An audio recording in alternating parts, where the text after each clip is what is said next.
Uno es amante empedernido de la innovación tecnológica, especialista en contar anécdotas empresariales, humano, vertebrado, esposo y padre. El otro también. Tecnófagos, devoradores de tecnología. Dos expertos que mastican información por ti para hacer más digerible tu conocimiento digital. Bonjour. Hoy le puedo servir Internet de las Cosas, un petit piou de inteligencia artificial sazonada con automatización, o si lo prefiere, un buen corte de blockchain o data centers. Esto es Tecnófagos. Bienvenidos. Bienvenidos a Tecnófagos, devoradores de tecnología, y la mesa de hoy está puesta para degustar muchísima tecnología y cómo está afectando nuestras vidas. El día de hoy vamos a tener todo lo referente a Tokio 2020, porque pues nosotros también nos vamos a subir a ese tren y vamos a hablarles de la tecnología que se usaron por primera vez en los Juegos Olímpicos. Vamos a hablarles además de 7 mujeres que no solo son atletas olímpicas, sino que son enormes científicas. Vamos a hablarles, cambiando de tema, de las apps financieras que se convierten en las más descargadas en México y América Latina. Vamos a contarles también un poquito de cómo Zoom pagará un total de $85 millones a algunos de sus usuarios por un problema de privacidad, un problema que a todos nos ha tocado en algún momento vivir. Además, les tenemos un par de anécdotas al respecto. Y la ONU alerta que las consecuencias del cambio climático son irreversibles. ¿Qué significa eso y qué podemos hacer al respecto, a pesar de lo que la palabra irreversible conlleva? Pues vamos a analizarlo un poco en este festín que tenemos frente a nosotros, que es el de la mesa de tecnófagos devoradores de tecnología. ¡Vámonos! Bonjour. ¿Los señores quieren leer la carta? Muy bien, pues bienvenidos a Tecnófagos devoradores de tecnología. Yo soy Ricardo Maza y, como siempre, es un gusto estar compartiendo el pan y la sal con mi querido amigo y una persona además extraordinariamente sapiente al respecto de temas de tecnología y temas circunvecinos, mi querido Bernardo González. Bernie, ¿cómo estás? Muy bien, Rick. Muchas gracias. Muy contento de estar aquí y muchas gracias por los elogios. La verdad es que, al igual que tú, leo las mismas notas y ahí con un poco de lo que sabemos y la imaginación podemos comentar aquí algo. Muchas gracias. Bueno, pues hoy tenemos mucho que comentar, porque bueno, no sé, Bernie, ¿tú qué tanto seguiste o tiendes a seguir los Juegos Olímpicos típicamente? Híjole, yo soy una mala referencia porque no soy de esas personas que le gustan mucho seguir los deportes en la televisión. La verdad que lo hice alguna época de pequeño, adolescente, pero ya de adulto ya prácticamente muy poco. Y solamente veo los highlights, ¿no? Las finales de las competencias. Me gusta mucho el atletismo, la natación y algunas de las nuevas, pero para ser honestos, veía los resúmenes al final del día y básicamente lo más sobresaliente, ¿no? De repente. Fíjate que sí, yo un poco también caía en eso. En esta ocasión debo decir que seguí obsesivamente los Juegos Olímpicos por un par de razones. Una es que, bueno, y quizá la primordial y la más digna de contarse aquí, es que tengo unos amigos que trabajan en Samsung y me estuvieron contando del gran esfuerzo que hicieron para lograr algo que todos los usuarios de una Smart TV de Samsung habrán notado y espero que hayan utilizado a lo largo de estos Juegos Olímpicos. A ver, de repente aparecieron ahí unos apps dentro de la barra de apps que tienen las Smart TV de Samsung, de Claro Video, y que tenían 3 o 4 canales. Vaya, dependía un poco de la configuración de la pantalla, pero en realidad son 4 canales en total, de Claro Video, que hizo un deal con Samsung en el que pues, pusieron básicamente estos canales con cobertura 24/7 todo el día. Entonces, en 4 señales diferentes, en un esfuerzo por llevar esto de una forma mucho más abierta y muy cercana para la gente para los usuarios de Samsung. Me pareció muy interesante el esfuerzo en cuanto a lo que representa, pues como digamos, desde la perspectiva de mercadotecnia, lo que representa por el esfuerzo que hizo Claro Video, que como sabes, pues desde hace ya algunos años, me parece que ya este año cumplen 10 años que el ingeniero Slim y compañía hicieron este deal de transmitir los Juegos Olímpicos. Entonces, bueno, pues ahora se acercaron mucho a lo que en su momento intentó ser la cobertura de la televisión abierta, ¿no? Y entonces hicieron una cobertura bastante, pues, comprensiva, muy, muy extensa, llevaron expertos de todo tipo. Me pareció interesante, digo, no es el tema de este programa, pero me pareció interesante que se acercaron mucho a expertos y se alejaron mucho de lo que muchos años fue el esquema de las televisoras abiertas en México, que era pues llevar a muchos comediantes y mucho comentario de color y muchas notas de, bueno, ¿y qué hicimos en Tokio? ¿Y hoy qué comimos? Y insisto, y además y mucho chistorete. Y aquí fue muy apegado al deporte, me pareció muy bueno. Y digo, ya nada más para cerrar este comentario, que insisto, no es de lo que vamos a hablar el día de hoy, pero me gusta mucho que esto fue encabezado por un periodista como Alberto Lati, que creo que es una persona extraordinaria dentro de la cobertura deportiva, porque es una persona extraordinariamente culta, que le gusta mucho llevar este tema de ser políglota, de vivir mucho la cultura de los lugares a los que visita. Entonces me gustó mucho y insisto, ya ahora sí hablando un poco de la tecnología, este tema multicanal, multiplataforma, que además se enlazaba con la señal que hicieron. Claro Video tiene un deal ahí con MBS Radio y entonces hicieron esta transmisión simultánea. Pues me pareció algo, un approach muy, muy, muy interesante.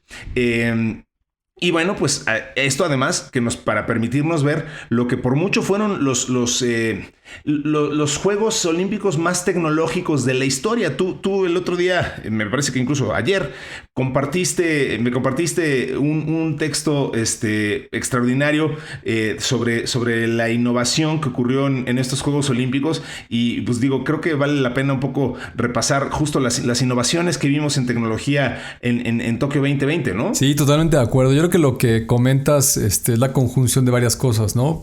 Por un lado, pues estamos en el año 2021 y la tecnología, pues este programa se trata de eso.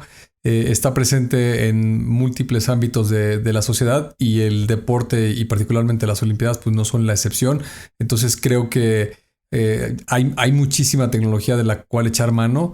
Y eso combinado con la restricción de la pandemia, en donde se tienen que celebrar estos Juegos Olímpicos con un desfase de un año y aún así con una enorme restricción en cuanto a la asistencia. Muy poca gente, me parece que solo locales. Había competencias que parecía que estaba casi completamente vacío el lugar, ¿no? Por ahí había unas cuantas personas. Entonces, eso automáticamente obliga a que se tengan que volcar todos los esfuerzos hacia la transmisión de estos Juegos Olímpicos, ¿no? Ahorita mientras te escuchaba platicar esto de los 4 canales y estas cosas, me hiciste recordar mis años estos que trabajé en una televisora muy grande aquí en México. Recuerdo que el proyecto de las Olimpiadas me tocaba a mí ver algunas cuestiones de recibir las señales para precisamente ponerlas en formato digital en ese momento en la página de internet y en algunas aplicaciones móviles, etcétera. Y del lado de la televisión era muy parecido a lo que estás diciendo.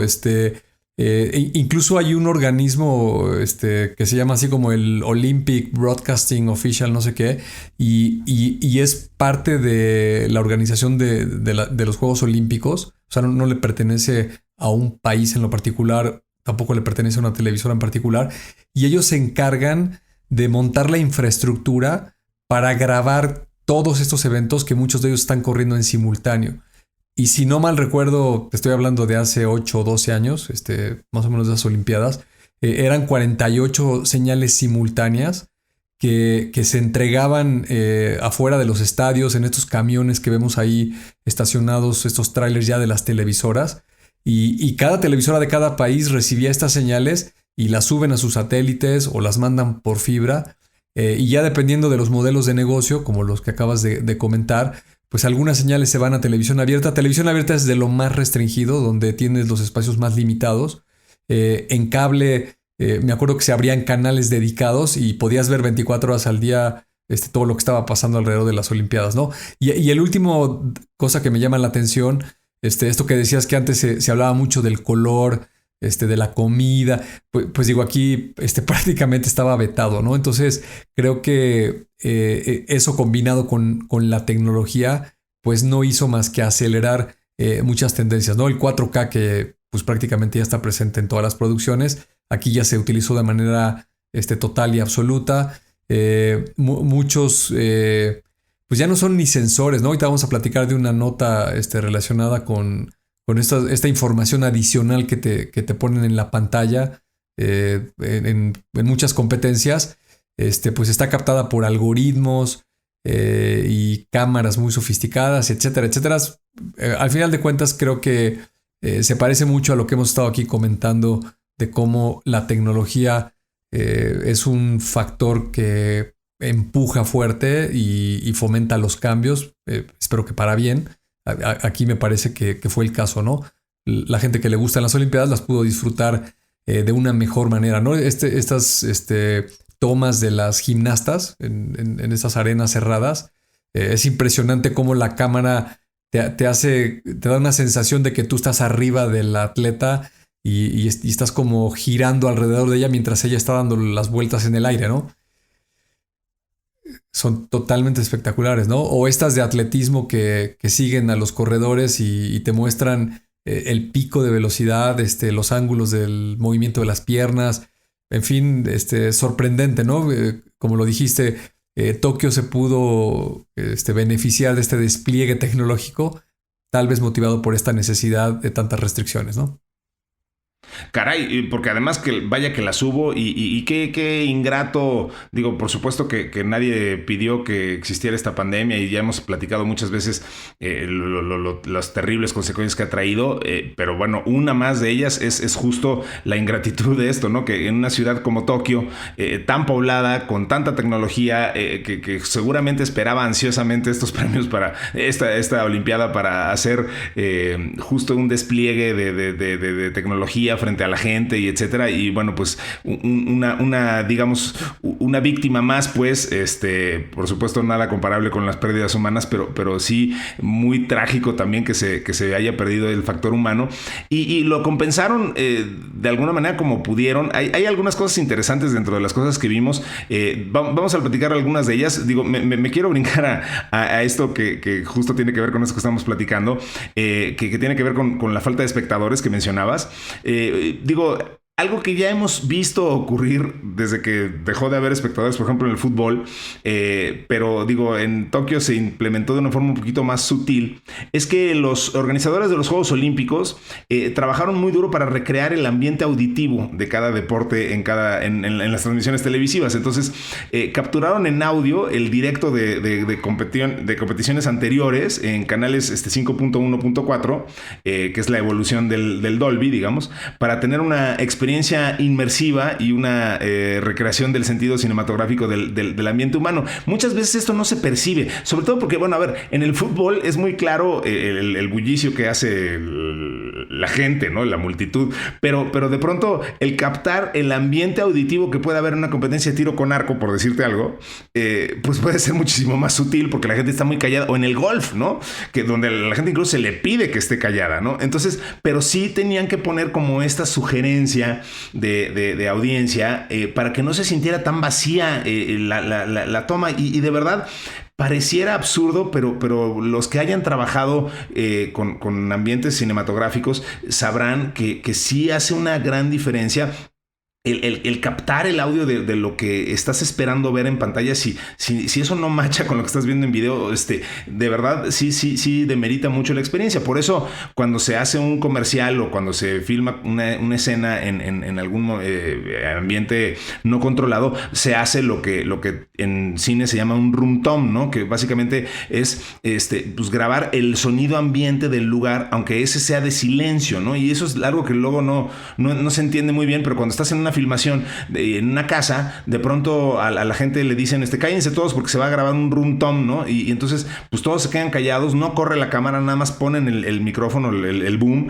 a que capte el sonido del lugar para después poderlo transmitir como la gente esperaría que sonara, porque si no, de verdad se torna una experiencia diferente. Y bueno, eso es un poquito de lo que hicieron en esta ocasión en estas pruebas donde típicamente son un poco más silenciosos, ¿no? Sí, súper interesante.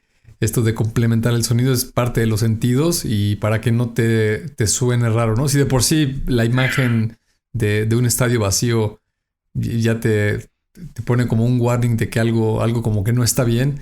Si fueran con ese silencio, pues sería todavía más extraño, ¿no? Totalmente.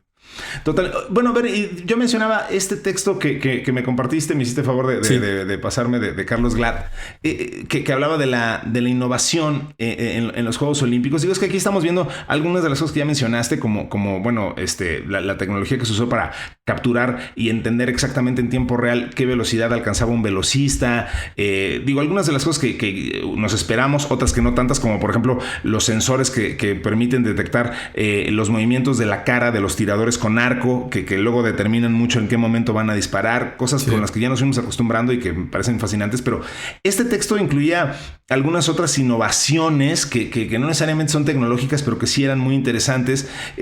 No sé si quisieras rescatar algunas de esas o con qué te quedarías de lo que vimos en este sentido en términos de innovación. Sí, pues mira, esta del atletismo, y es algo que seguí un poco más a detalle, lo que más me llamó la atención, hemos visto cómo, y mucho en el cine, se le ponen a los actores estos trajes con unos sensores y se ve esta silueta como de un esqueleto, muy parecido también a los videojuegos, y pues con eso se puede relativamente fácil recrear los movimientos de una figura humana. Lo que aquí me llamó la atención es de que ningún atleta tenía ningún sensor. Obviamente por el tipo de competición y que estás hablando de unos Juegos Olímpicos, pues son cámaras sofisticadas, pero en realidad lo podrías grabar con un teléfono móvil, ¿no? O sea, una cámara HD o 4K perfectamente podría grabar a una persona en movimiento, y ese video se sube a la nube y con algoritmos de machine learning y de inteligencia artificial identifica esas líneas que están básicamente entre las piernas, el torso y los movimientos de los brazos, y entonces empieza a calcular los desplazamientos y las velocidades, ¿no? Y te da muchísima información, ¿no? Algo que, por ejemplo, en el béisbol tiene años de ya estar sucediendo, de a qué velocidad va la pelota y cómo se desplazan los jugadores, o en el fútbol de el tiempo que cada jugador está corriendo, se está moviendo, qué tanto se desplaza a lo largo de la cancha, etcétera. Aquí en el atletismo, pues, te permite ver cuál fue el punto donde llevaba más velocidad el atleta en toda su carrera, ¿no? El ángulo de las piernas, por ejemplo, entiendo que al correr un factor importante es alzar las rodillas, ¿no? Es algo que te va a dar como más tracción o impulso. Entonces, todos esos detalles, lo interesante es que los captabas, digamos, con un video normal, se procesaban en tiempo real y se podían imprimir esas etiquetas sobre la pantalla, pues para poder tener mayor información hacia el espectador de cómo va el atleta desempeñándose, ¿no? Y finalmente creo que pues es este factor de la tecnología, ¿no? Que nos está permitiendo tener más información, apreciar mejor un deporte o irnos anticipando a quién va teniendo un mejor desempeño, etcétera, etcétera. Muy, muy interesante. Seguramente muchas de estas tecnologías de aquí se irán a aplicarse en otros ámbitos de la vida, ¿no? Totalmente. Una de ellas, por ejemplo, lo que estamos viendo es la llamada 3D AT, ¿no? La 3D Athlete Tracking, que básicamente es esto que nos estás comentando, un sistema de traqueo en tiempo real que no usa sensores, ¿no? Lo que nos explicabas. Esto es una solución basada en la nube. Y otra cosa interesante es que los rangos de luz y de fidelidad, o sea, permitieron ahora obtener unos parámetros de medición que nunca hubiéramos tenido en otro momento, ¿no? Entonces, digo, yo creo que los deportes se enriquecen con los datos. Sí. Los aficionados al béisbol saben que esto es muy real y que mientras más datos tengas, más disfrutas sí. un partido. Y creo que pues ahora esto es para hacer pues las delicias de todos los aficionados a los deportes, ¿no? O sea, creo que justo pues lo que logró esta Olimpiada de Tokio, y es una opinión muy, muy personal, pues, pero creo que ante la ausencia de espectadores, pues creo que lo que obtuvimos fue no sé cómo llamarlo, como un anticipo, algo que nos deja con ganas de ver lo que vamos a ver en los Juegos de París, que van a ser la siguiente Olimpiada. Creo que eso puede ser muy interesante. Creo que todos esperamos que para esa Olimpiada ya podamos tener gente en los estadios y bueno, recuperemos un poquito de lo que estábamos acostumbrados. Sí. Pero bueno, pues muy, muy importante y muy interesante lo que ocurrió en esta Olimpiada, sobre todo en términos de innovación. Y te decía, este texto que platicábamos, pues hablaba mucho también de las cosas que ya normalizamos, que tienen más que ver con cosas sociales, etcétera. Vaya, el haber visto a atletas transgénero, el haber visto atletas compartir una medalla de oro, como fue en el caso del salto de altura. Sí. Cosas así que bueno, pues nos prepararon para una nueva normalidad en todos los sentidos, no nada más en el tema post-COVID. Entonces creo que eso es bastante digno de celebrar. Sí, totalmente. Datos muy interesantes, ¿no? Estaba viendo por aquí la atleta más joven, o el atleta más joven es de género femenino, tan solo 12 años de edad. El más grande, coincidentemente las dos son mujeres, la más grande es 66 años. Creo que también es pues una muestra de que las capacidades humanas se siguen expandiendo. El balance de género, esta es la Olimpiada donde casi es mitad y mitad. Me parece que fue 49% mujeres, 51% hombres. Y todo esto, otra vez, ¿no? Me parece que la Olimpiada nada más es un reflejo de esto que está sucediendo, ¿no? Y son tendencias, pues, globales. Por ejemplo, Israel es un país que normalmente no figuraba como un país que ganaba muchas medallas y en esta Olimpiada se llevó bastantes. 9 países, los 9 países que ganaron más medallas en total concentraron más medallas que el resto de los países que participaron, ¿no? También habla de toda esta hiperespecialización y de cómo los propios países pues van construyendo atletas y tienen estos objetivos de hacerlos mejores, y pues ahí se ve claramente cómo una vez más se va demostrando todo que son multifactores, ¿no? La tecnología, sin lugar a duda, también ayuda en ese sentido. Y con lo que decías, el último pensamiento que me quedo es esto de la falta de espectadores en los estadios. Pues sí, sin lugar a dudas es una parte importante, pero creo que no es lo único, ¿no? Una persona cuando va a un estadio va a obtener muchas otras cosas como experiencia alrededor de la competencia que va a haber, ¿no? Sin lugar a duda el ambiente de las tribunas, la gente, los sonidos, la comida, lo que se comente, todo eso pues no lo puedes sustituir si lo ves de manera remota, ¿no? Pero pues no es si uno es mejor que el otro, ¿no? Sino simplemente la tecnología está ayudando a que puedas tener una mejor experiencia o puedas complementar con otras cosas para la gente que no está en el estadio. Y creo que al final del día los dos deben de existir, los dos lo van a continuar haciendo, y simplemente pues va a haber más gente que lo pueda seguir, que lo pueda disfrutar, que pueda haber más detalles. Y esto es buenísimo, ¿no? Porque las Olimpiadas creo que al final del día lo que buscan como objetivo pues es un símbolo de unión en el planeta, la participación de muchos países. La competencia es un pretexto para que haya fraternidad y puedes ver países de los que seguramente en los siguientes 4 años no te vas a acordar ni que existen, ni cómo se llaman, ni dónde están, ¿no? y las Olimpiadas y el Mundial de fútbol es un pretexto bastante bueno en ese sentido, ¿no? Una cosa que fue muy significativa y que representa esto que estás diciendo es que típicamente cuando se terminaba una Olimpiada, unos Juegos Olímpicos, para hablar con propiedad, el país que recibía, o la ciudad que recibía los siguientes Juegos Olímpicos, mandaba una comitiva muy grande. A veces iba incluso el presidente o el máximo jefe de Estado a recibir la bandera y etcétera, a dar un discurso a la ciudad anterior, a la ciudad que clausuraba, digamos. Y en esta ocasión, justo por esto que mencionas, París recibió los Juegos Olímpicos desde París. Ahí estuvo Macron, ahí estuvo desde la Torre Eiffel, y creo que fue muy representativo de lo que estamos viviendo hoy en día. La tecnología nos permite decir, bueno, pues ¿para qué voy a ir hasta Tokio si aquí en París pues, puedo estar con toda mi banda y recibir a toda la Entonces, pues sí, la tecnología ahí nos acercó y nos recordó que el mundo efectivamente se ha hecho mucho más chico gracias a las posibilidades que hoy nos dan las soluciones tecnológicas, ¿no? Una nota rápida. Esto me gustó, se me hizo muy poético.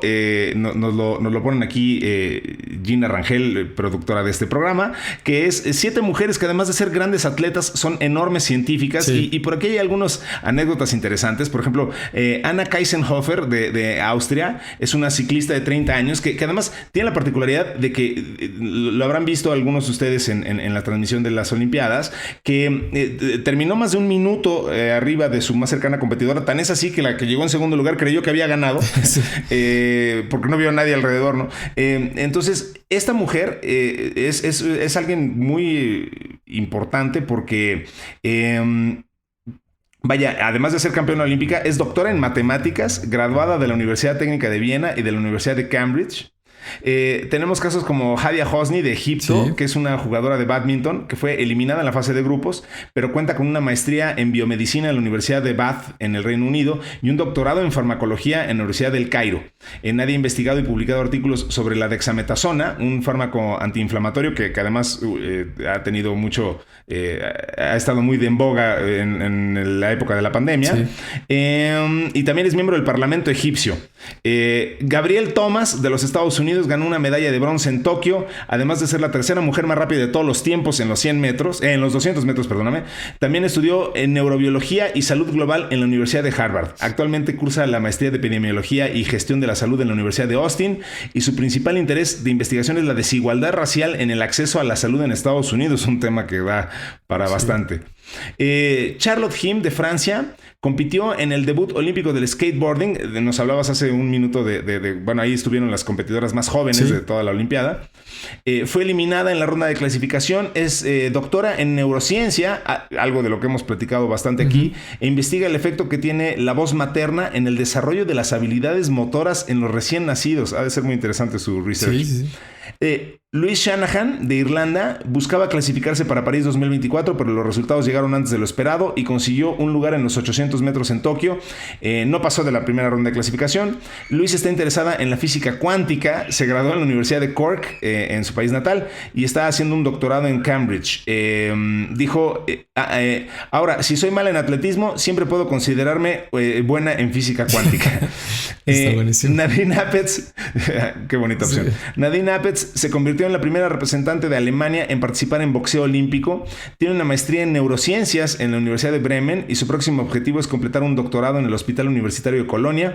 Estudia una técnica llamada estimulación cerebral profunda, que consiste en aplicar corrientes eléctricas electromagnéticas a ciertas áreas del cerebro. Es un tratamiento que va a ayudar en el futuro a las personas que sufren de males como el mal de Parkinson. Y finalmente, Andrea Mures nació en California, pero decidió mudarse a Israel y representar a ese país. Se graduó en biología en la Universidad de Stanford y en Tokio. Esta atleta, que es bióloga y futura médica, compitió en 4 eventos nada más: en los 50, en los 100, en los 200 metros estilo libre y en los relevos mixtos en 4%. Bernie, digo, ¿no crees que hoy, o sea, antes no hubiéramos escuchado hablar pues prácticamente de ninguna o sea, de una mujer que tuviera la oportunidad de estudiar algo, además a estos niveles, a nivel doctorado, y además poder dedicarse a una disciplina deportiva a ese nivel? Sí, totalmente. Mientras lo escuchaba, estaba pensando justamente eso, ¿no? Creo que hace, pues no mucho tiempo, a lo mejor unas 3, 4 décadas, para ser un atleta con un nivel de competitividad olímpico, pues te tendrías que dedicar 12 o 14 horas diarias a esa disciplina, ¿no? Y no hacer absolutamente nada más que eso. Y hoy en día, pues creo que hay muchísimos factores que permiten que una persona... Digo, es de llamar la atención que seleccionaste aquí puras mujeres, ¿no? Me parece que eso es muy relevante. Ya lo hablábamos en el tema del género. Pero independientemente de si son mujeres o hombres, creo que la vida que podemos llevar hoy las personas en la mayoría de las ciudades, con las facilidades de infraestructura, la tecnología que tenemos a la mano, por supuesto que en el mundo sigue habiendo mucha desigualdad y muchos lugares donde pues lamentablemente todavía el hambre y la medicina más básica todavía no llega y se pierden vidas humanas. Pero podríamos decir que pues ya en muchas partes del globo terráqueo esto es cada vez más común, ¿no? Alguien que se dé el tiempo de poder dedicarse a estudiar cosas tan avanzadas como una maestría, un doctorado, en cosas tan sofisticadas como física cuántica, y te sobre tiempo para practicar un deporte y lo puedas hacer a tal nivel que participes en unos Juegos Olímpicos, ¿no? Digo, una que otra de las que mencionaste tuvo un lugar destacado, las otras tal vez no tanto, pero digo, ya... pero llegaron exacto, ya, sí. Con que representes a tu país en unas Olimpiadas y ya hayas clasificado para asistir, ya es un gran mérito, ¿no? Estás en un grupo selecto de atletas de muy alto nivel, totalmente, ¿no? Entonces, pues yo que soy un optimista consumado, creo que es un reflejo de esta facilidad de la cual gozamos las personas que estamos vivos en esta época, ¿no? Tenemos la fortuna de que no tenemos que estar gastando tiempo en actividades que hace algún tiempo se tenían que hacer, ¿no? Y estas mujeres, pues es un gran ejemplo de que aprovechan bien el tiempo, eso sin lugar a duda. Eso sin lugar a dudas. No, y creo que, o sea, volvemos un poco al tema de la tecnología. O sea, sin duda, muchas de estas mujeres deben de estar utilizando plenamente los recursos que hoy da la tecnología, de la misma manera en la que una persona de a pie como yo hoy puede o utiliza su tiempo libre para meterse a una clase de Stanford a ver de qué diablos están hablando en una clase de física cuántica. Pues ella, que sí está inscrita en una clase de física cuántica, pues puede usar su tiempo, gracias a la tecnología, insisto, pues para meterse a sus clases, para utilizar plataformas digitales, hacer sus trabajos, cosas que bueno, pues le dejan tiempo libre, y ese tiempo libre, pues en lugar de usarlo para ver una serie más en Netflix, como lo haría este servidor tuyo, pues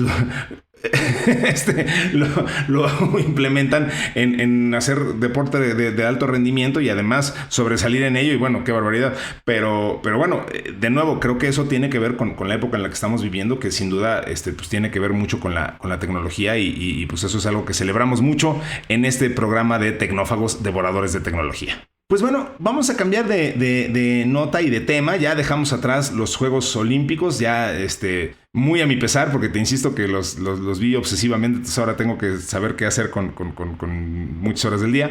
Pero vamos a hablar de otra cosa, y vamos a hablar de apps financieras que me llamó la atención esta nota porque dice que se convierten en las más descargadas en México y América Latina. Es decir, específicamente en México, Argentina, Chile, Colombia, Costa Rica y Perú, las aplicaciones de finanzas y negocios fueron las más descargadas durante el primer trimestre del 2021. Tan solo en México, las apps financieras registraron un total de más de 44 millones de descargas, lo cual representa un crecimiento del 115% respecto al año anterior. Esto es muy interesante porque, vaya, las apps de negocios crecieron respectivamente un 110% con casi 23 millones de descargas. Aquí, analizando un poquito la nota, lo que pensábamos es que el aislamiento social y el cierre de negocios, pues obviamente impulsó un mayor acercamiento de los consumidores a la tecnología financiera para ahorrar, invertir o incluso para solicitar préstamos, cosa que es, bueno, digamos, de las nuevas posibilidades que se han brindado. Y de acuerdo con Statista, en 2020 se establecieron más de 440 startups fintech en México. En México, las descargas no orgánicas, es decir, las que no vienen de una búsqueda directa, crecieron un 120% en los últimos 2 años, mientras que en América Latina tan solo crecieron un 15% respecto al año pasado. Entonces, estamos viendo, creo que esto me permite hablar de un boom, sí, de este tipo de apps financieras. Aquí lo que me interesaría mucho entender, Bernie, y seguramente tú tienes una perspectiva mucho más profunda al respecto de esto, es ¿Qué es lo que estamos viendo ocurrir? Porque bueno, aquí ponemos como un poquito por encimita el tema, ¿no? O sea, el contexto político y lo que está pasando a nivel de la pandemia y etcétera, el cierre de muchos negocios, efectivamente esto ha detonado esto, pero creo que también estamos viendo un cambio en el paradigma, un cambio en la forma de pensar, en la forma de abordar. Digo, típicamente en México y en estos países que acabo de mencionar, se hablaba mucho de un temor a invertir en Internet, sí. Incluso de los usuarios a dejar los datos de tu tarjeta de crédito.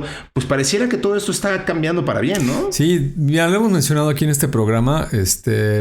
Particularmente el sector financiero es muy cauteloso con el uso de la tecnología. No quiere decir que sean reacios o que no lo quieran adoptar. Por supuesto que hay mucha tecnología, si no podrían funcionar para poder procesar toda la información, las transacciones y todas estas cuestiones.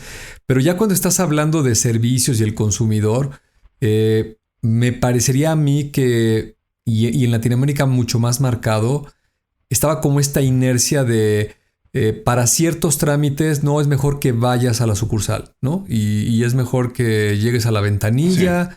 y que enseñes ahí tu identificación, el plástico a la persona que te está atendiendo.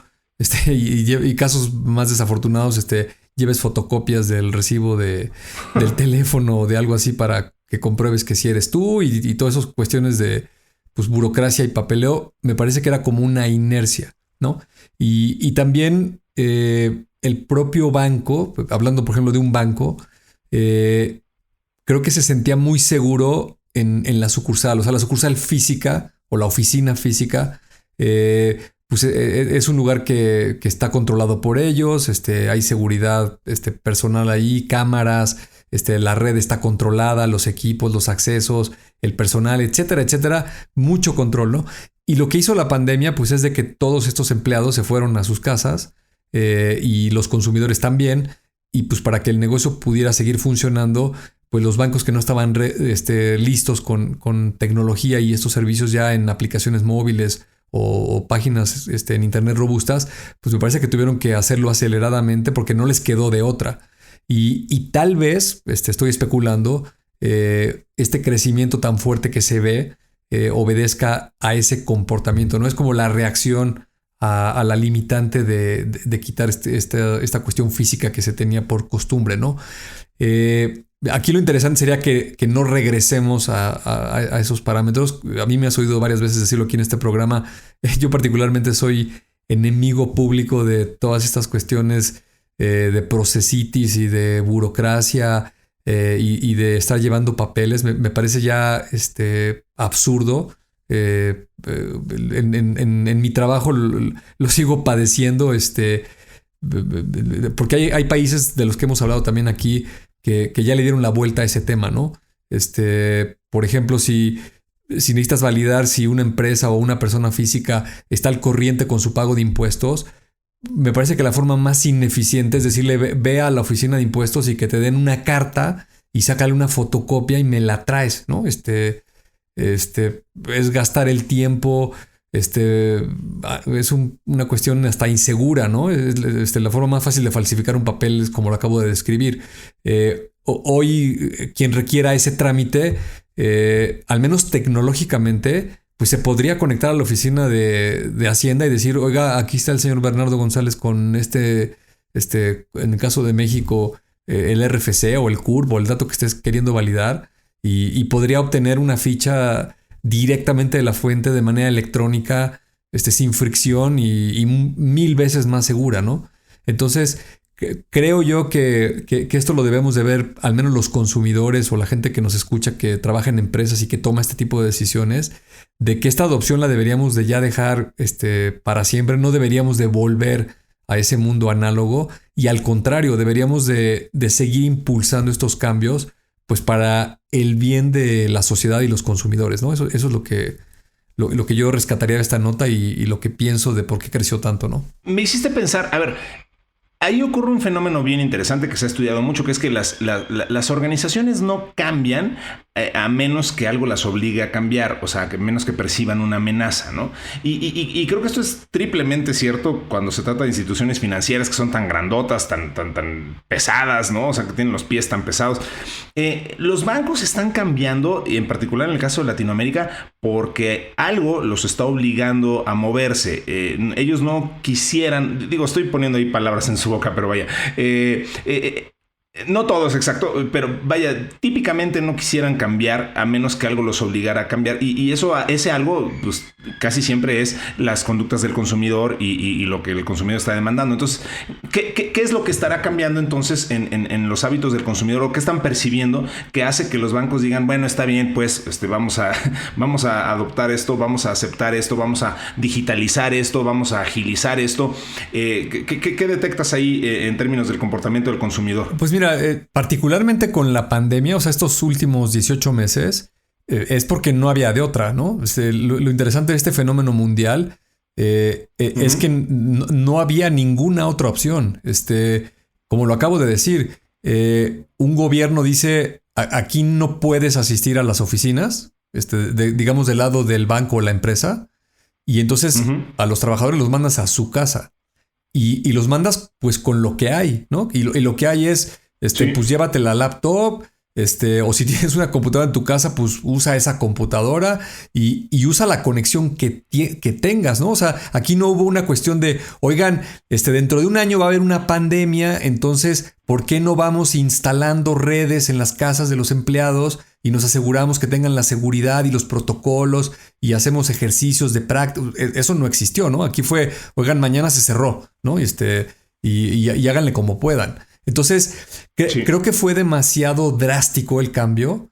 Y entonces cuando al ser humano lo pones donde no hay de otra, creo yo que es donde más aflora la creatividad y el instinto de supervivencia, que es, pues, como sea, ¿no? Tienes el Wi-Fi en tu casa, no es el más rápido ni el más seguro, pues es el que hay, ¿no? Pues usa ese, ¿ok? Y del lado del consumidor, algo muy similar, ¿no? Yo necesito, voy a exagerar, ¿no? Cambiar un cheque, pues el banco está cerrado, ¿no? No me gustaban las aplicaciones móviles, o no la quería usar, o mi banco no la tenía, o lo que tú quieras, pues o hago una transferencia electrónica, o no puedo obtener el recurso económico para lo que quiera hacer, ¿no? Es algo muy similar a lo que nos pasó con el súper, ¿no? Por supuesto que la tecnología ahí estaba. Había algunos supermercados más adelantados que otro, y había gente muy entusiasta, los early adopters, que les gustaba hacer el súper desde una aplicación móvil, ¿no? Creo yo que eran la minoría, ¿no? No era una práctica común de la mayoría de la gente, ¿no?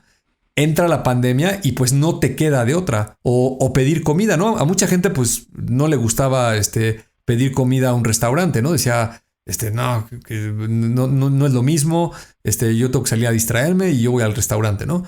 Te forza la pandemia y pues ¿qué crees? Que solo hay de una opción, ¿no? Y entonces la pides, y entonces en esas circunstancias de ambos lados descubres que pues no es tan malo, al contrario, yo creo que tiene enormes ventajas estos modelos. Todavía mi percepción es de que aún hay muchas empresas, muchas personas que todavía están con la esperanza de regresar. Yo cada vez veo que ese concepto se está difuminando hasta que creo que va a desaparecer. O sea, yo te diría que casi el regresar no existe, ¿no? No vas a regresar a ningún lado, ¿no? Esta es una nueva realidad y ahora las cosas son así. Así es. Y se me ocurren muchos ejemplos, ¿no? El otro día una persona me decía, oye, es que esta colaborador que tengo, que es una mujer, pues no quiere regresar, ¿no? Y yo así, bueno, pues tiene que regresar. Y cuando empieza a entender más, pues resulta que esa persona en particular, una mujer, tuvo a su bebé en medio de la pandemia. Y es una mujer como muchas la hay en todo el mundo que quiere seguir trabajando, desarrollándose profesionalmente. Y yo me ponía a pensar y decía, a ver, es que una mujer antes de la pandemia, pues se sabía perfectamente lo que había que hacer, ¿no? Nace el niño, lo tienes un par de meses y luego pues se lo das a cuidar a tu mamá, la suegra o algún familiar, o lo llevas a la guardería y tu día lo acomodas pues para irlo a llevar en la mañana y lo recoges, y así le hacía todo el mundo, ¿no? Pero imagínate ahora una persona que dice, oye, Pues resulta que yo he estado encerrado con este bebé aquí un año y lo he visto crecer, convivo con él, lo tengo todo el día y también puedo trabajar, ¿no? O sea, esas dos cosas conviven. Pues resulta que si le dices, oye, vente para acá y vamos a ponernos en esta modalidad de lo que acabo de decir, de lleva al bebé a la guardería, etcétera, etcétera, pues igual y dices, pues no. Pues no. como que ya no me conviene ese esquema, ¿no? No, y a ti tampoco, pues, ¿no? O sea, no nos conviene a ninguno de los dos, que ese es un poco lo que se torna interesante de esa conversación. Exacto. Entonces, parece un ejemplo muy trivial, pero a mí me gusta porque tiene mucho fondo, ¿no? Estás hablando de una mamá con un bebé, lo voy a exagerar, es su primer bebé, su primera experiencia, etcétera, etcétera. Entonces, oye, ¿y por qué me la tendría que perder? ¿No? O sea, ahora sí que las mujeres que lo tuvieron antes de la pandemia, pues ni modo, así les tocó, pero pues ahora esta realidad es nueva, ¿no? Y resulta que es un ejemplo que lo puedes extrapolar a lo que quieras, ¿eh? Hay muchas profesiones que por la naturaleza del trabajo que tienes que hacer, pues no tienes que estar en un lugar en específico o no requieres supervisión. Yo siempre pongo mi ejemplo favorito, no tengo nada contra ellos, pero mi ejemplo favorito siempre es los diseñadores, ¿no? A un diseñador tú le dices, oye, mira, necesito que me hagas un diseño así y asado con esas especificaciones. Y si el diseñador te dice, oye, ya entendí, necesito 3 días para hacerlo. Digo, a mí me da exactamente lo mismo si está ahí al lado mío o está en su casa o está en Timbuktu, y me da lo mismo si lo hace en la madrugada, en la mañana o en la noche, ¿no? Yo lo que quiero es que me lo entregue. Que by the way es una profesión que es muy común que trabajen de freelancers y por lo general no los ves, ¿no? No quieres ver cómo está dibujando y cómo borra y cómo se equivoca 200 veces hasta que llega a la versión final, ¿no? Tú lo que quieres ver es el producto final. Entonces, creo que en ese sentido ahí sí el mundo ya cambió. Y volviendo al tema financiero, pensaría yo que la gente que por alguna razón no usaba estos servicios, de cualquier lado, la empresa, el banco o el consumidor, una vez que lo ha usado tanto tiempo, a mí me cuesta trabajo creer que te tengas que regresar, ¿no? A aquellas prácticas que son mucho más ineficientes que este modelo actual, ¿no? Totalmente. Yo incluso pensé que por un momento ibas a llevar la conversación hacia allá, hacia el tema, por ejemplo, del open banking.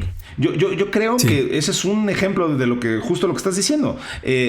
Son cosas que todavía no estamos platicando aquí en México, pues porque todavía no hay tanta gente que conozca las delicias y los beneficios de tener a una inteligencia artificial y a un ejército de bytes buscando tus mejores intereses financieros en lugar de tener a un ejecutivo de una sola institución financiera que solamente tiene la consigna de venderte los productos de esa institución financiera. Pues en el momento en el que ves la alternativa y dices, oye, ¿y qué pasa si mejor tuviera justo a un robot pensando todo el tiempo en cómo optimizar mi dinero? Pues yo creo que esa conversación también se va a tornar muy interesante, pero hoy no lo ha sido porque creo exactamente que la respuesta es justo lo que nos acabas de decir. O sea, hoy no hay una masa crítica que lo esté demandando, pero va a ocurrir y esa conversación se va a tornar muy interesante y pues justo los bancos en particular van a tener que reaccionar a ello, ¿no? Sí, eso que estás diciendo es súper interesante porque creo que son los cambios que se dan de manera más acelerada, ¿no? Cuando tienes esos grandes beneficios. Mi ejemplo favorito es el fax, ¿no? Yo ya estoy delatando mi edad, pero cuando el fax era tremendamente utilizado en todas las empresas del mundo y era tremendamente útil, aparece el correo electrónico. Yo ya trabajaba y tengo ese momento vívido, como si hubiera sido ayer. Yo me acuerdo que pregunté, oye, ¿qué es el correo electrónico? Y en ese entonces ni siquiera eran como el hoy del arroba, eran como unos, parecían más como una dirección IP, eran unos números. Pues que te conecta. Bueno, aquella época era te conectas a internet, o sea, prendes el módem, estableces la conexión y ya que estás conectado a internet, en un software ponías esta dirección y escribías algo y le dabas send, ¿no? Y se iba al limbo, ¿no? Y luego había que al otro día volverse a conectar a internet y entrar a esta aplicación a ver si habías recibido un mensaje, ¿no? Sonaba como muy arcaico. Entonces, cuando lo ves así, dices, no, pues está más práctico el fax, ¿no? El fax, agarro aquí la hoja, la meto y y sale del otro lado en ese momento y le marco por teléfono, porque aparte el fax estaba sobre la línea telefónica, digo, igual que la conexión a internet, y le hablo al del otro lado y le digo, oye, ¿lo recibiste? Sí, se ve bien, sí, perfecto, ¿no? Además tenía un teléfono el aparato del fax, así que era muy... Pero a lo que voy es que cuando el correo electrónico se entiende y ves lo que puede hacer, en el mundo entero los faxes fueron desplazados rapidísimo. O sea, casi que me atrevería a decir que es de las tecnologías que más rápido fueron desechadas, ¿no? Y todo el mundo se volcó hacia el correo electrónico. A lo mejor hay alguien que dice que no fue tan rápido porque los faxes nos resistimos a echarlos a la basura, pero se quedaron ahí encima de un mueble tal vez 10 años, pero ya nadie los usaba y nadie mandaba ningún fax, ¿no? Entonces, esto que estás diciendo de usar estos algoritmos, a mí me parece que va a ser algo igual o más rápido que el desplazamiento del fax. Y la razón por la que lo creo es porque cuando la gente lo empiece a probar, la efectividad de estos algoritmos es exponencialmente mucho mejor que la versión actual, ¿no? Y también mi ejemplo favorito, siempre que la gente debate de que si deberíamos de confiar en los algoritmos y que si la inteligencia artificial y que si tiene sesgos y ya sabes, todos estos rollos de los denials de todos estos avances tecnológicos, a mí lo que siempre me gusta citar es un algoritmo que hace diagnósticos médicos de lo que quieras, ¿no? El algoritmo que revisa una tomografía, por ejemplo, ¿no? Pues cuando uno de esos algoritmos ha revisado 500 millones de tomografías, no hay manera que ni aunque juntes a los 10,000 médicos más fregones del mundo que analizan tomografías, no hay manera ni que se le acerquen, pero ni de broma, a la efectividad que tiene ese algoritmo, ¿no? Y entonces, y luego peor aún, ¿no? Si tuvieras la desfortuna de tener algún padecimiento que requiere un análisis certero de la tomografía, vas a ver que la gente va a decir, no, el algoritmo, ¿no? Oye, pero es que yo conozco un médico aquí en Polanco buenísimo. No, gracias. Yo prefiero el diagnóstico del algoritmo, ¿no? ¿Por qué? Pues porque tiene una asertividad brutal en comparación de lo que tiene la otra persona, ¿no? Y eso no quiere decir que va a desplazar a los médicos, ni mucho menos. Simplemente, como todo, va a ser una tecnología que se va a adoptar y que va a traer grandes beneficios, en este caso, para un diagnóstico, ¿no? Totalmente. Muy bien, bueno, a ver, hablando entonces del factor humano en contra del factor tecnológico, algo donde hemos vivido siempre el factor humano, no sé si alguna vez hayas sido víctima, mi querido Bernie, y cambiando de tema, de un Zoom bombing. Sí, ya. Pero sí. Ya te tocó. Precisamente, y le mando un saludo a Carlos Glad, muy desafortunado, estaba dando un webinar y le hackearon ahí a los organizadores y empezaron a dar una lata terrible, Sí los he presenciado. Digo, yo creo que todos hemos padecido en algún momento vandalismo por parte de usuarios que no tienen nada mejor que hacer que andar buscando que juntas de Zoom se meten a perturbar. Pero bueno, eso es un fenómeno tan propagado que ya tiene su propio término, se conoce como Zoom bombing. Y bueno, después de mucho ir y venir en las cortes, Zoom, la empresa, acordó pagar $85 millones y reforzar sus prácticas de seguridad. O sea, sí prometieron que ya se iban a portar bien, luego de recibir una demanda colectiva tras permitir que piratas informáticos interfirieran en reuniones, una práctica que, como decíamos, se llama Zoom bombing. Tras la pandemia, esta es la razón por la cual no les preocupa en lo absoluto lo que acabo de decir, que es que tras la pandemia Zoom recaudó alrededor de $1,300 millones en suscripciones a Zoom Meetings. Así que si usted quiere ver lo que es quitarle un pelo a un gato, pues eso es más o menos la multa que van a tener que pagar. Algunos suscriptores recibirán reembolsos del 15% en sus suscripciones. Sí. Esto es limitado a $25 y otros podrían recibir hasta $15 contra los 1.300 millones de dólares que se embolsó Zoom nada más durante la pandemia. Y bueno, pero el punto es que se supone que van a tener que incrementar sus políticas de seguridad para que ya la gente no se esté metiendo a dibujar figuras impropias en los pizarrones y a decir improperios en los micrófonos abiertos cuando uno está hablando de cosas serias y de repente le empiezan ahí a salir dibujos de formas fálicas. Así es, un incidente de seguridad. Como siempre lo hemos comentado aquí, es el juego del gato y el ratón.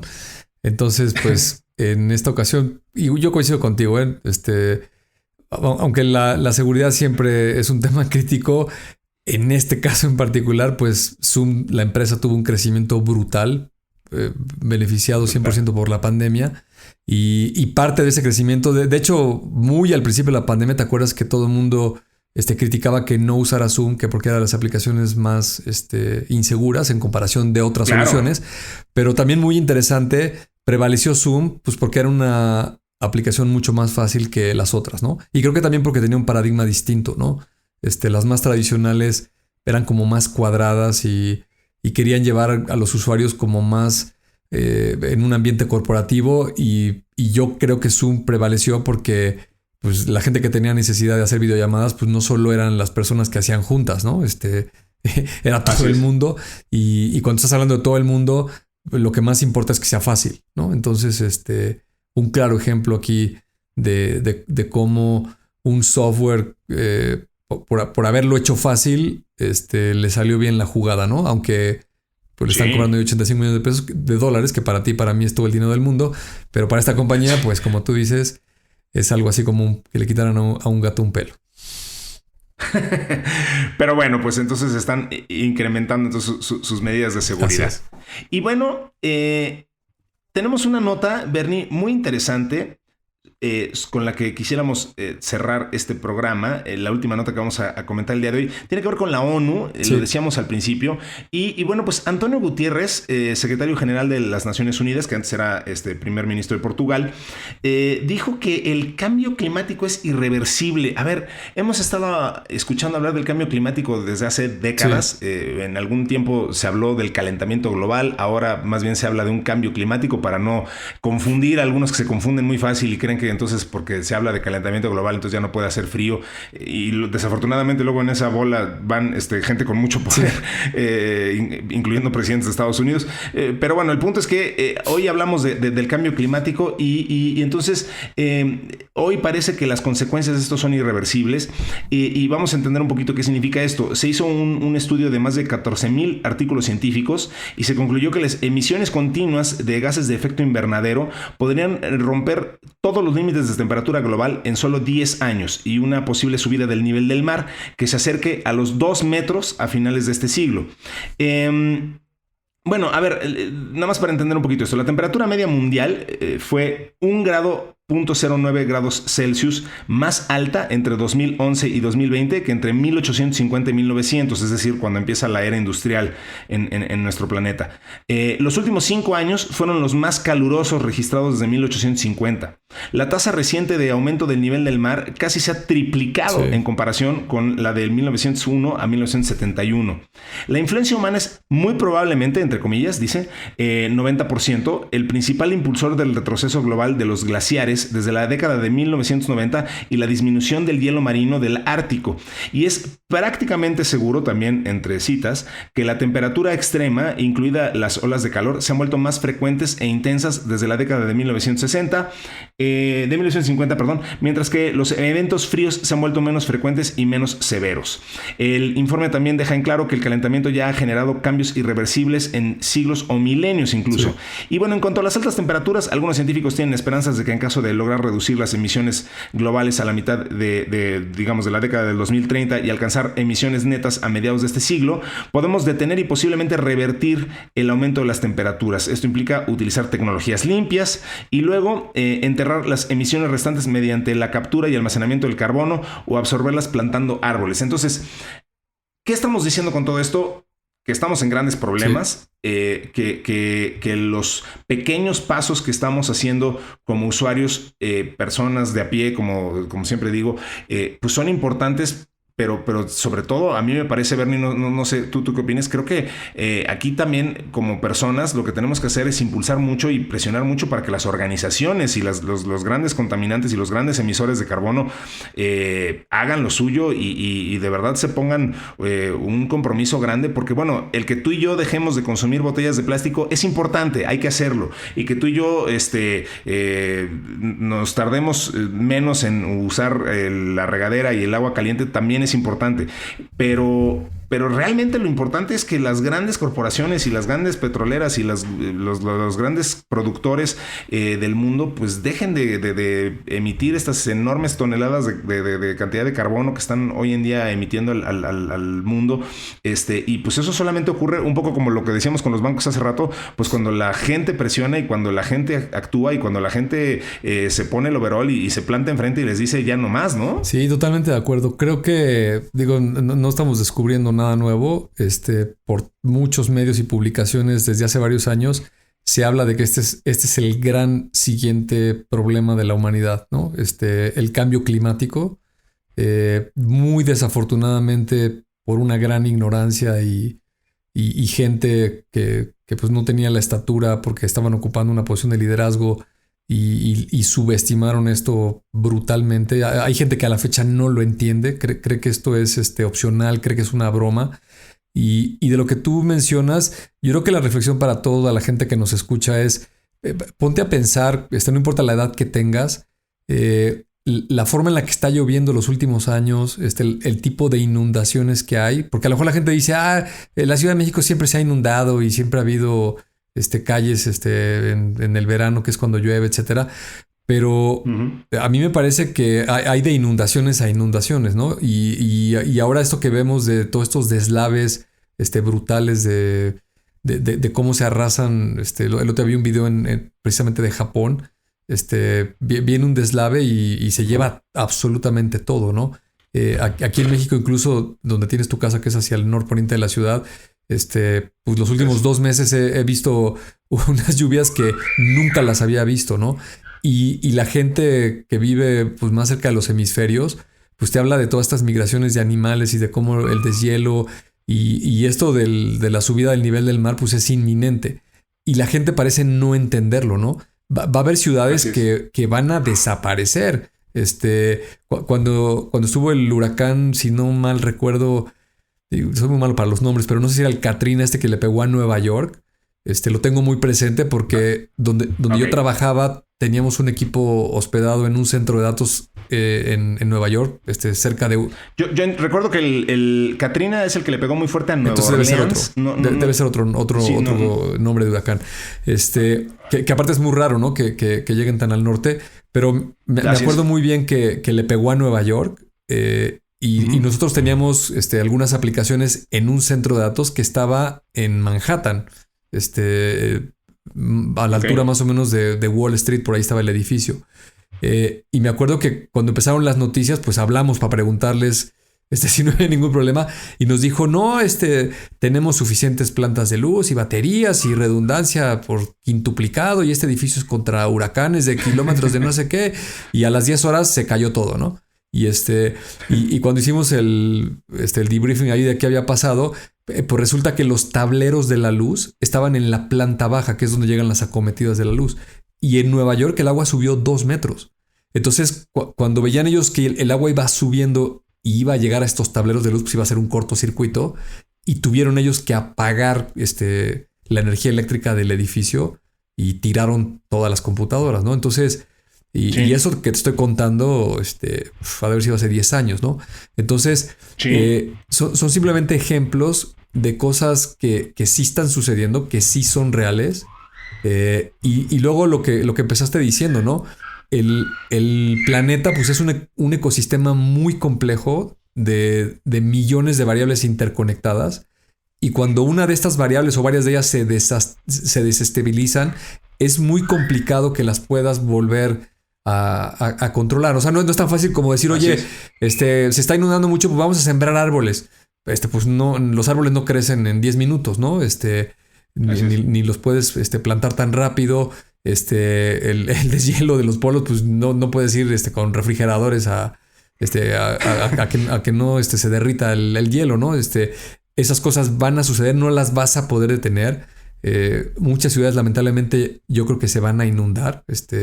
Eso es a lo que se refiere este señor con el informe de la ONU. Y el ser humano lamentablemente es así, ¿no? Hasta que no vea que literalmente el agua le llega al cuello, va a decir, ups, si era cierto eso de ya no usar el petróleo, ¿no?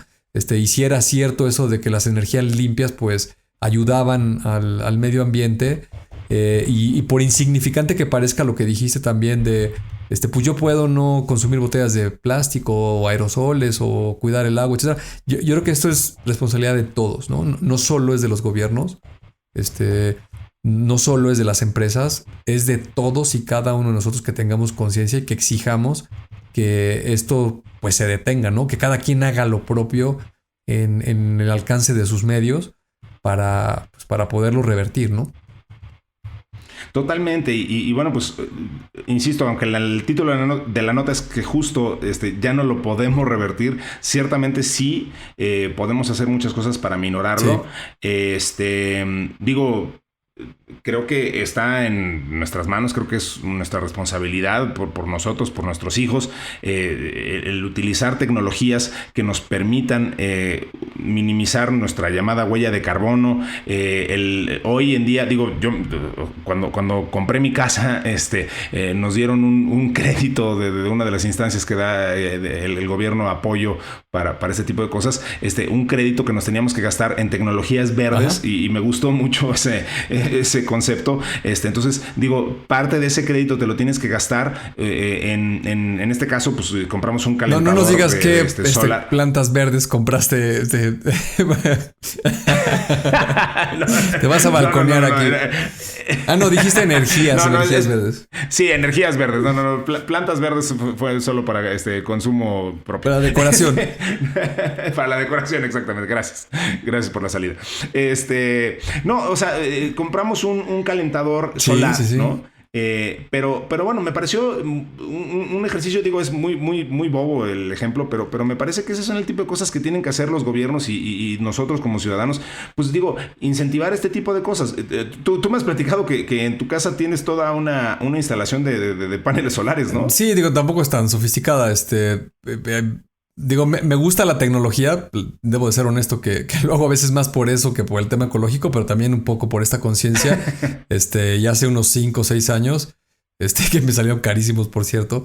No recuperé la inversión con lo del ahorro de la luz, pero bueno, sí bajé drásticamente el recibo de la luz, al menos lo que pagaba cada bimestre, y en el techo de aquí de tu casa, tengo 9 paneles, y dan energía, para salir casi pagando el mínimo de lo que es el recibo de la luz aquí en México, porque no lo puedes hacer cero, y hasta donde yo me quedé la legislación todavía no te paga por devolverle energía a la red eléctrica, ¿no?